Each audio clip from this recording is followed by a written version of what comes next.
Great morning, great morning, great morning. You guys come on in, come on in, come on in. I'm not going to be on long. Come on in. Great morning. Good to see you, beautiful. You guys come on in, come on in.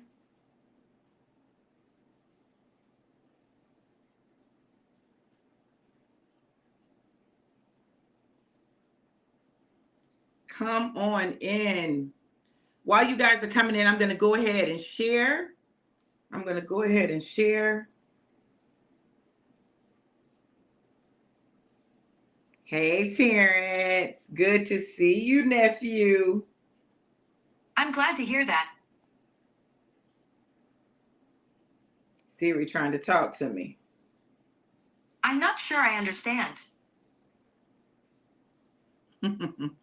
Getting ready to travel. We're getting ready to travel. Hey, April. Great morning. Hey, Quita. How are you? All right, y'all. All right. I'm trying to share. I'm going to share and then we're going to go ahead and get started.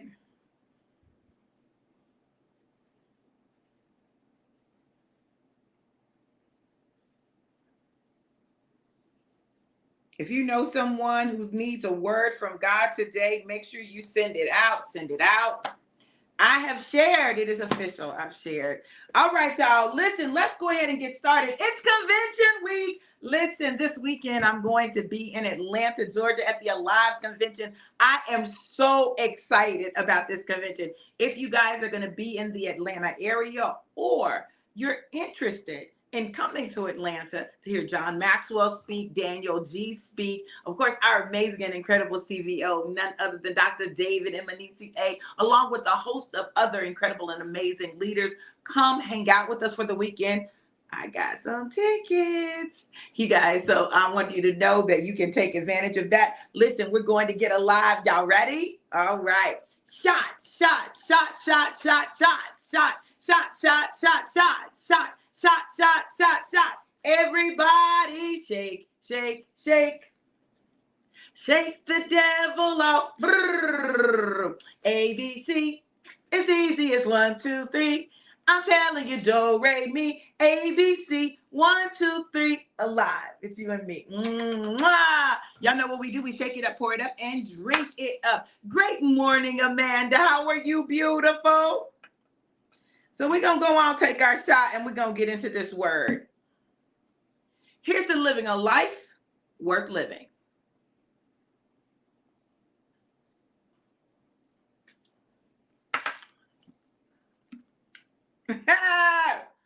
Terrence, leave me alone talking about no Lil Jon songs for you. Listen. All right, let's get started.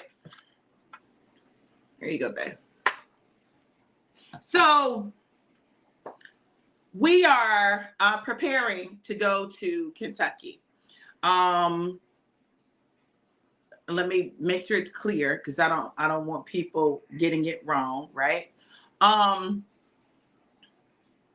My brother's basically wife, right? They've been together long enough for common law, right? Transitioned this week.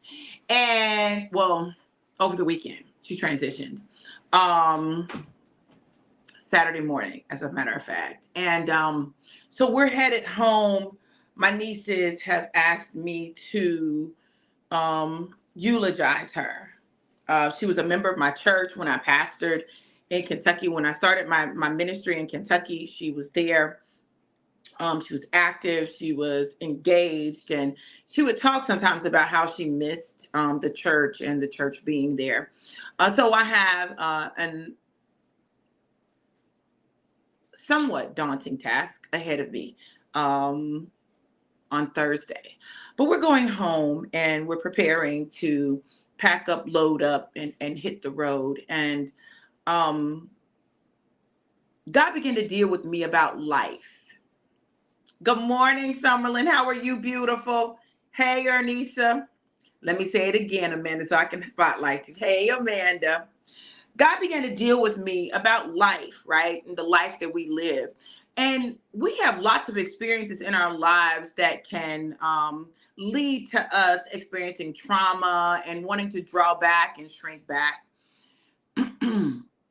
But at the end of the day, you want to have lived a life that was worth living. You know, you want to be able to look back over your life and really know that you've lived, know that you have allowed yourself to experience all that God has for you, that you've allowed yourself to overcome every obstacle and challenge that you encounter, that you might be an example to the world. And most importantly, that you might become who it is that God desires you to become, who He created you to be, right? In all actuality, because He's created you to already be this person. And life happens and things happen, and we end up not becoming who we were created to become because we are caught up in the disappointment of life, caught up in the frustration of life, caught up in all the things that are going on around us, just caught up. And I want you to know that don't waste the life that you've been given. Yesterday, I had a coaching session for a program to grow social media and my social media impact. And in this session, they asked me some questions, and I was answering the questions, and as I'm answering the question, God begins to really pull back the covers on my heart and to really show me some things that were still lingering, some things that were still preventing me from moving forward fully. And I had to recognize them. I had to be able to identify them. And I remember she asked me a question, and she said, what would be your greatest disappointment if you did not do what it is that God has called you to do? If you don't make the changes that you need to make, what would be your greatest disappointment and why? Right? And I said, my greatest disappointment would be it would be that knowing that I failed to become who God created me to be, and that there would be people who would not be able to get what they needed because they needed me to make it. They needed me to succeed. They needed me to make it through. They needed me to get to the other side. They needed me to do that, and I didn't do it because I was caught up in me, right? That is like even worse than a slap in the face. That's like spitting in the face of God, right? And I said, yeah, I really don't want to do that, right? I really don't want to exit this earth not having fully lived. And I'm not saying that I haven't done things, I haven't created impacts, I haven't had successes, I have, but not on the level that I know that God has called me to have. And um it's not okay, right? It's not okay to stay in that place where you're limited by the trauma that you've experienced in your life. We've got to go through it. Absolutely, we got to go through it, right? But we can't allow it to stop us, to stagnate us. And the work of going through it is challenging. And I think this is the problem. And I think this is why a lot of times we stay where we are, is because it means looking at you. It means examining your responses. It means examining your heart. It means examining your thoughts and your mindset and your beliefs, right? It means examining your saboteurs. It means all of that. And I told you that May is the month that we're graced for growth. We're graced for it. There's a grace on this month for you to face the things that you need to face. There's a grace on this month for you to grow through the things that you're going through. There is a grace on this month for you to get to the other side. There's a grace for it. You're graced for it, right? but you still have to do the work. Nonetheless, you must do the work, right? And I also said that May is a month where you're graced for growth and greatness. Now, listen, y'all, I'm trying to tell y'all, in case you have forgotten or you don't believe it anymore, that you are graced for greatness. Don't let this month close out and you're not committed to your greatness. You're not on your journey to greatness. You're not. Amanda said, it's my biggest fear. He has called me for a great purpose, and I feel like I let depression hold me back. I am meant to change the lives for so many people. Father, help me grow. Absolutely. Terry said, yes, fix the issues. Work, work, work. Absolutely. Vicky said, man, that's deep and not easy. Right. Great morning, Phoenicia. How are you, beautiful?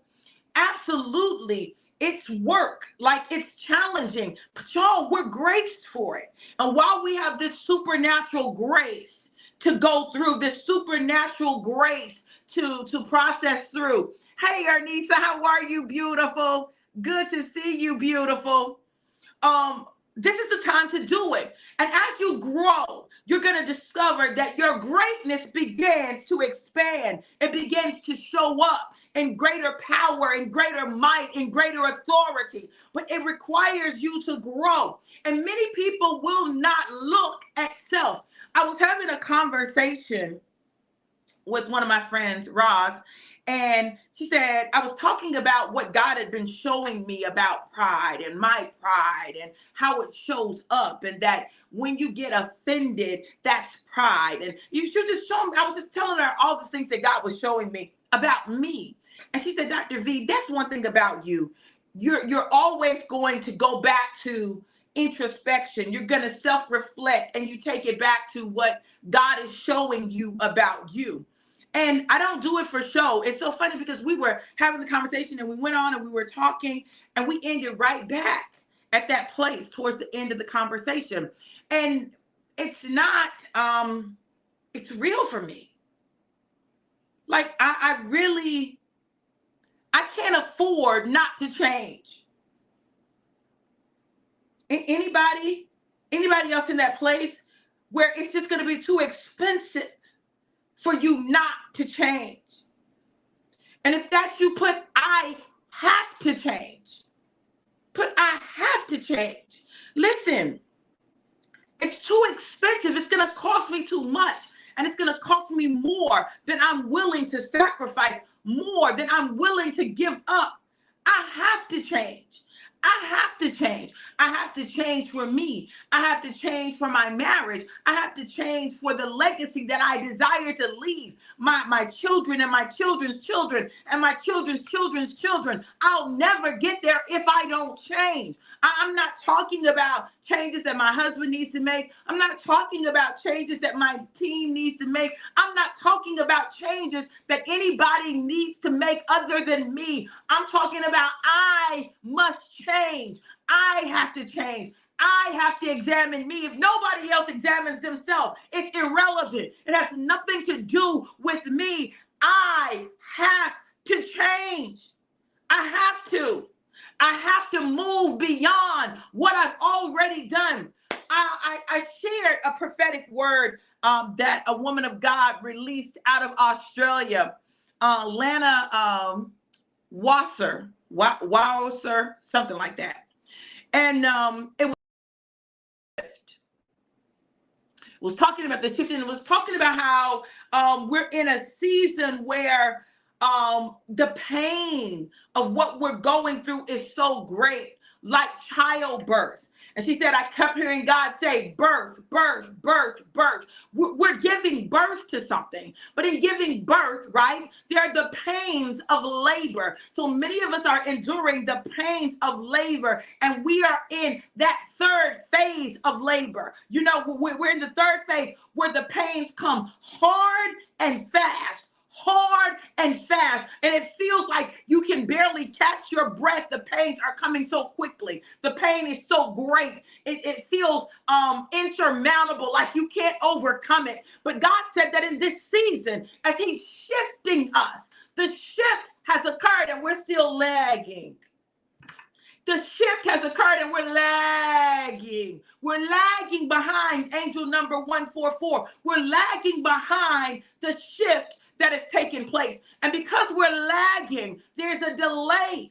There's a delay. And so as God is growing us, as he is grooming us, listen, as he is growing us and he is grooming us, we must be able to deal with change. We have to. And those things that used to work for us, that are no longer working for us, we have to release them and allow God to give us new ways of thought, new ways of being, new ways of showing up, new ways of thinking. The shift has already happened and some of us are still lagging behind. Have you ever talked to someone and there was a lag? Like they say something and then their mouth moves, or their mouth moves and then the words come out later. Like, you know how agitating that is to be in the place where everything is in a lag? You just want to speed it up. You want to make it in sync. Well, that's what God is doing now. He is putting us in sync. He is giving us alignment. Many of us have been looking for the alignment. We've been waiting for the alignment. We've been expecting the alignment. And the alignment is here. God is aligning you. But what that means, when God aligns you, it means that some things are going to die. Some relationships are going to end. Some relationships are going to change in their very nature. Listen, literally, we're experiencing changes and shedding and pruning. And God is cutting back our heart, the heart tissue on our heart. He's cutting it off. He's pruning our heart. He's pruning our mind. He's pruning our words. He's pruning our spirit. He's pruning our process. He is pruning us, and pruning hurts. And you normally think that you're going crazy when you're going through a pruning process. Anybody been feeling like they just, am I going crazy? Like, am I losing my mind? Like, anybody going through that? If that's you, say me. Yeah, anybody going through this thing where it feels like you're losing your mind because everything just seems to be falling apart and you're not sure what's going on or where it came from or why it's happening the way it's happening. Well, it's happening like that because God is changing you. He's changing you, your life, your circumstances, but it requires change. And change is painful. But if we will press into the pain, you know, a lot of times when we talk about giving birth, we talk about breathing, because what happens when we're in a lot of pain is we stop breathing. We don't breathe, or our breathing is very shallow. So we don't allow our lungs to intake all of the oxygen, right? It's very shallow breaths. It's not deep breaths, right? So we're living with shallow breaths, which means that as things happen, it has an even greater impact. Listen, Terrence talking about, nope, I lost my mind in 2019, forward focus. Listen, y'all, this thing is real because there's someplace God is taking us. There's someplace he's taking us. And so when I talk about the stuff that I'm going through, when I talk about what I'm feeling, what God is showing me about me, it is so that you know you're not the only one going through stuff. You're not. And many times I think that we look at people, and I think people look at me and have no clue what I'm going through, because I tend not to look like what I'm going through. I don't look like what I've been through, but it doesn't mean that I'm not going through or haven't gone through anything. It simply means that God keeps me in the midst of it.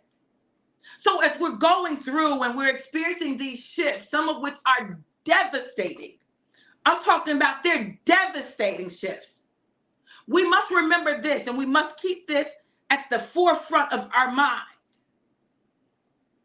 God knows the end from the beginning.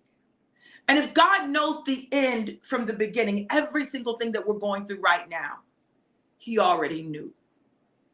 Now, I know we want to say, well, God, that's awfully mean of you, right? If you knew the end before the beginning, then why would you allow me to go through this? But listen, y'all, I'm here to tell you that not only are his ways not our ways and his thoughts not our thoughts, we're often not even in the same game that he's in. We're on the checkerboard while he's on the chessboard. We're playing chess with checker rules, and he's moving and maneuvering, not to hurt us, but for our good.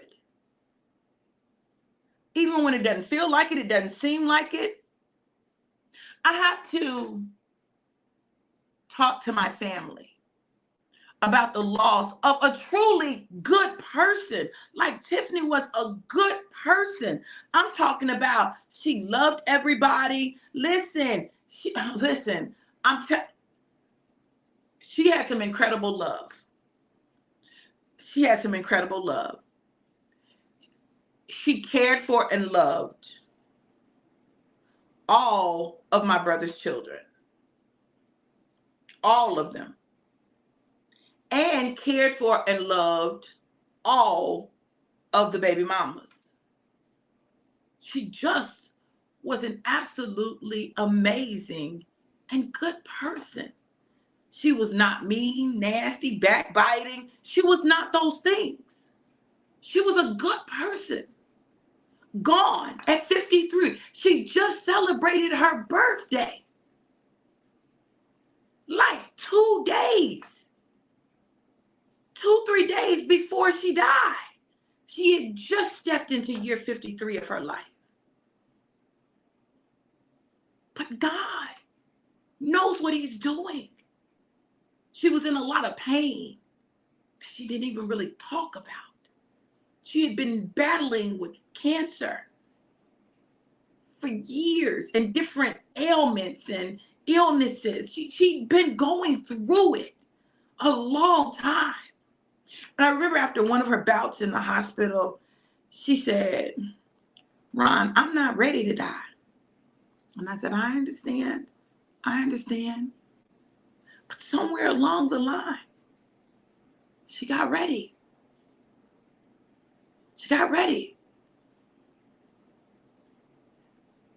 So now she's gone. She's lived all the life that she can live. But you and I, we're still here. So is our life going to be defined by the trauma, the drama, the frustration, the disappointment, the anger, all of those things? Or is it going to be defined by what God is doing in us?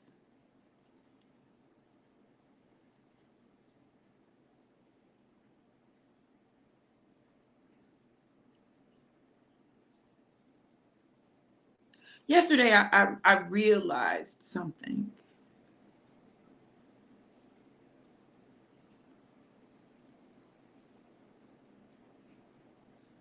I realized that I wasn't clear enough on why I'm living my life.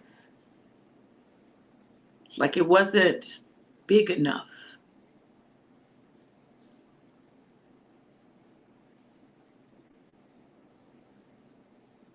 Sometimes we don't realize, recognize, understand, or even see the importance of our life to others. So there were a series of stories that were shared with me over the weekend that I know God designed to be shared during that time for a reason.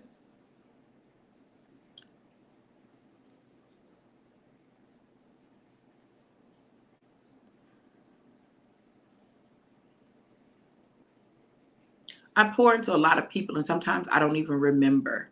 I don't remember what I said. I don't remember because it's ingrained in me and I just kind of automatically do it.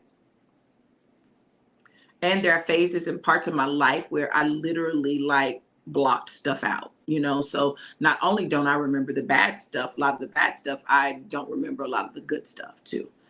But a young lady was sharing with my friend that I had prayed for her at the altar. Now, normally like that, in church, that's not uncommon, right? And that's really what I thought it was. But no, she was talking about she was in the sanctuary at the church by herself at the altar, crying out to God. She was in middle school, like eighth grade. And she said that while she was down there, this woman just appeared and she didn't even know where the woman came from, and began to pray for her and speak into her life and share her life experiences with her. Well, that woman was me. My hair was different. I was younger. Um, but it was me. And she talked about the impact that had on her life and how she used to wonder where the lady went. Um, what happened to her? Where was she?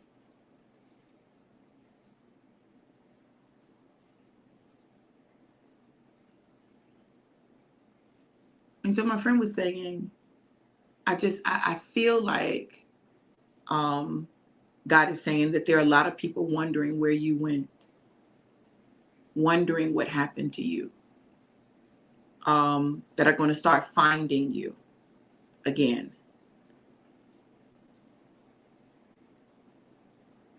And for someone who wanted to quit, right? Wanted to quit, wanted to give up, wanted to just stop.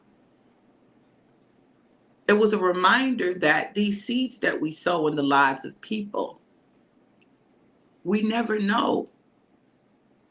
We never know the impact that they're having in people's lives or that they've had in people's lives. Here she is, a whole grown woman, married with her own son. Um,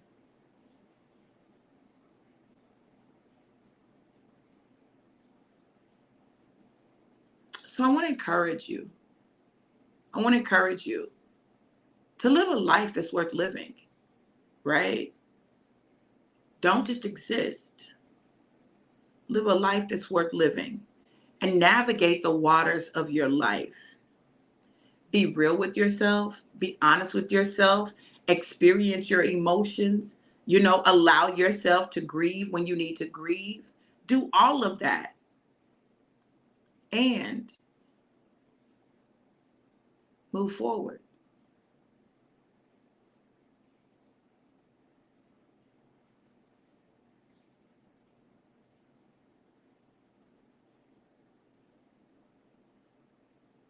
I find myself in a place ripe for growth.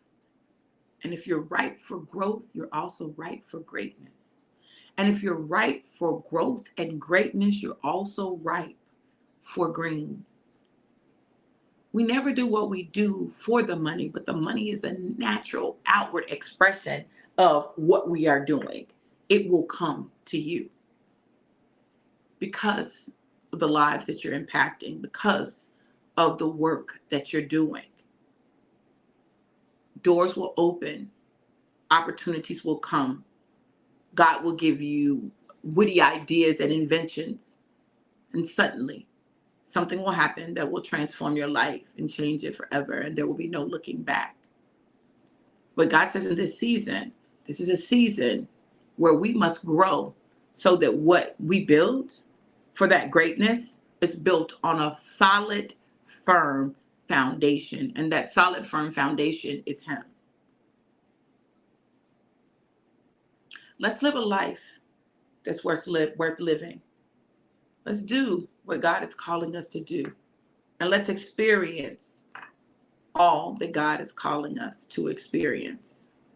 And remember that we have the ability to shift our emotional state, whether we do it or not. We have the ability. It's up to us to decide where we want to exist.